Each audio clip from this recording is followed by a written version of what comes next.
Iya, barakallahu fiik untuk ibu yang barusan bertanya ya. Semoga Allah Azza wa Jalla menambah kesabaran, ketabahan, ketawakalan, keyakinan kepada ibu dan keluarga atas musibah ini. Tadi ibu mengatakan sudah ikhlas, rela menerima takdir Allah yang buruk seperti itu. Disebut takdir yang buruk karena memang efeknya menyakitkan, membuat kita menderita. Bukan buruk dalam perkara ketetapan Allahnya.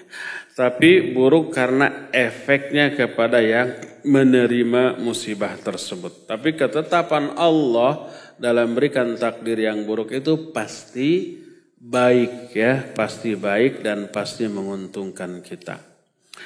Tadi yang dikhawatirkan oleh ibu hanya satu, bagaimana masa depan anak itu, ya.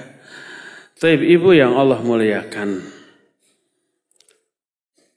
kesedihan yang ibu rasakan setiap kali melihat anak seperti itu memberikan keuntungan yang tidak dialami oleh orang lain. Setiap kali sedih, setiap kali merasa iba, setiap kali hati menjerit, setiap kali itu pula dosa berguguran.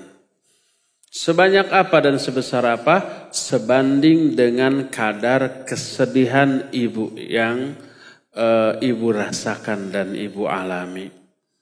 Gugurnya dosa tidak selalu sama. Kadang-kadang ibu tegar.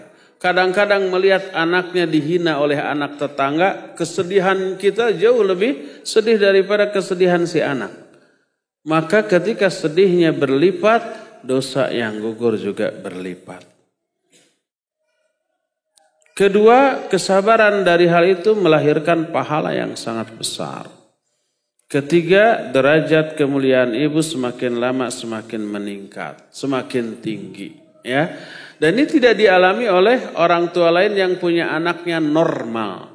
Bahkan normalnya anak mungkin melahirkan dosa. Karena anak-anaknya jadi nakal, membuat kesel ke orang tuanya sampai menyumpahi sumpah-sumpah yang buruk untuk kenakalan anaknya. Kan bisa begitu kan?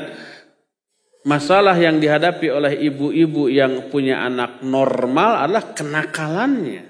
Masalah yang dihadapi oleh ibu yang punya anak yang kurang normal, kesedihannya. Sama ada masalah, cuma bentuk dan kadarnya berbeda. Jadi tetap dipupuk rasa syukur kita dan rasa sabar kita kepada Allah. Bagaimana dengan masa depan anak itu? Allah Azza wa Jalla sudah membuat garis takdir bagi seluruh makhluknya. Kita khawatir atau tidak, anak itu tetap akan menjalani kehidupan sesuai dengan takdir Allah Subhanahu wa Ta'ala. Dan itu yang kita tidak ketahui. Tapi yakinlah, Allah mentakdirkan hal terbaik bagi siapapun termasuk anak-anak kita. Hal yang pasti harus disyukuri, anak kita yang cacat itu tidak mungkin terjerumus ke dalam maksiat yang dilakukan oleh orang yang melek. Oleh orang yang normal seperti biasa. Ya. Dan itu tidak menjadi tabungan dosa bagi orang tuanya. Oleh karena itulah ini satu keuntungan yang tidak dimiliki oleh orang tua yang lain. Jadi yakini permantap tawakal kita kepada Allah bahwa Allah telah menggariskan jalan hidup terbaik bagi anak kita. Yang ngatur kehidupan anak kita Allah, bukan kita.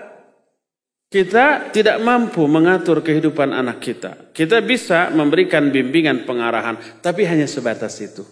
Adapun kenyataan yang terjadi yang teralami oleh anak kita nggak tahu dan kita tidak bisa menjamin. Tapi Allah yang tahu dan Allah yang menjamin. Ya. Apalagi kita mungkin sebagai orang tua lebih dahulu meninggal. Bagaimana anak kita? Yakini Allah Subhanahu wa Ta'ala tidak akan pernah menyia-nyiakan hambanya. Terlebih hamba itu adalah hamba yang selalu didoakan oleh orang tuanya sejak kecil. Ibu sering-sering mendoakan kebaikan bagi anak dunia sampai ke akhirat nanti. Selebihnya serahkan, tawakalkan kepada Allah Subhanahu wa Ta'ala. Maka insya Allah itu yang akan menjadikan hidup kita menjadi lebih tenang daripada sebelumnya.